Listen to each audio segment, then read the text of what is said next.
আলাইকুম। আমি আবার সেকেন্ড একটা ভিডিও নিয়ে চলে আসলাম। ফার্স্টের ভিডিওতে আমি পুরোপুরি সব দেখাইতে পারি নাই।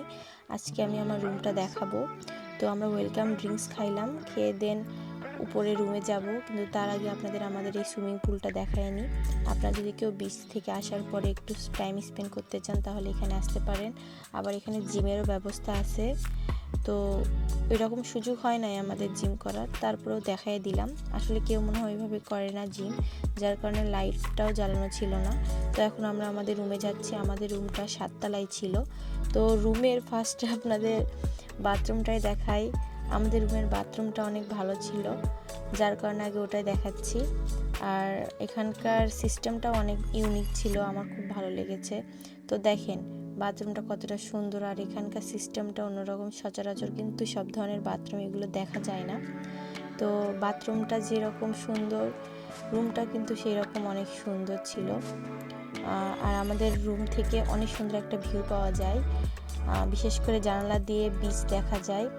এটা কিন্তু সব আপনারা হোটেলে পাবেন না, কারণ সব হোটেলটা বেশিরভাগ হচ্ছে হয়তো কম প্রাইজের মধ্যে যেগুলো নেবেন সেগুলোর এই ভিউটা পাওয়াটা খুব টাফ।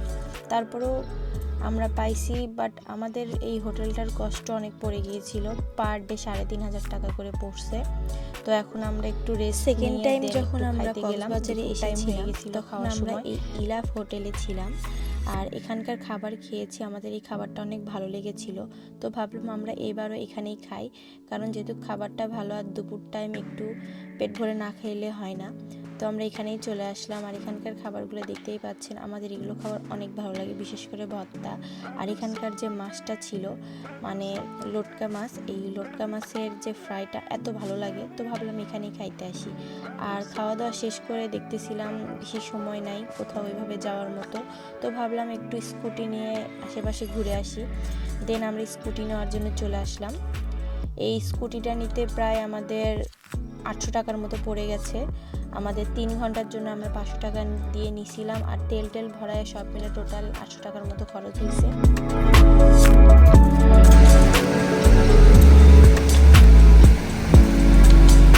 এরকম পরিবেশ কখনো দেখেছেন? এত সুন্দর মনোমুগ্ধকর পরিবেশ, মন শান্তি করার মতো পরিবেশ। এরকম পরিবেশ দেখার জন্য অবশ্যই কক্সবাজার আসবেন। আর যারা একবার আসছেন তারা তো বারবার আসতে যাবেন, কারণ দেখেন এত শান্তি।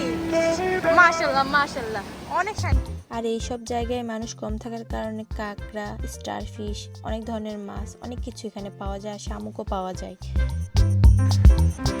দেখেন ঘোড়াটা কত কিউট।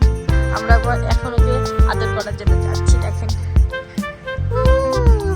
তোমার সাথে না ঘোড়া ম্যাচিং হয়ে গেছে।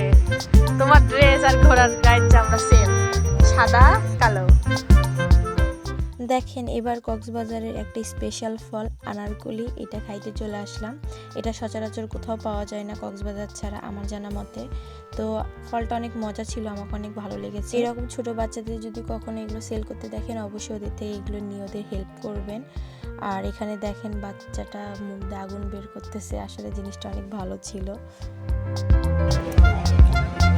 কি গো, এগুলোর নাম কি জানি? এটা স্কুইড আর কালামারি। ওয়াও, দেখতে তো সুন্দরই লাগতেছে। এখন টেস্ট করে দেখি। বিসমিল্লাহ। নট ব্যাড, ভালো আছে। আপনারা সবাই এখানে আসলে অবশ্যই এটা টেস্ট করবেন, আসলেই মজা। দেখেন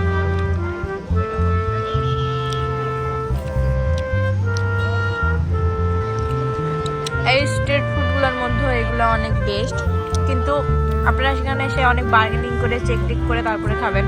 অনেক কিছু আছে এখানে, অনেক মাছ আছে যেগুলো হয়তো 2-3 দিন আগে নিয়ে আসছে, বাসি হয়ে গেছে, সেগুলো আবার মেক করে দিচ্ছে। এটা বুঝে আপনারা সবাই সেই সচেতন হয়ে তারপরে নেবেন, কারণ আপনারা আনহাইজেনিক খান এটা আমরা কেউই চাই না। আপনারা সবাই যাচাই বাছাই করে তারপরেই খাবেন, কারণ খাওয়ার পরে তখন যে হয়তো সমস্যা হবে, এটা আগে বুঝে খাওয়াটাই ভালো।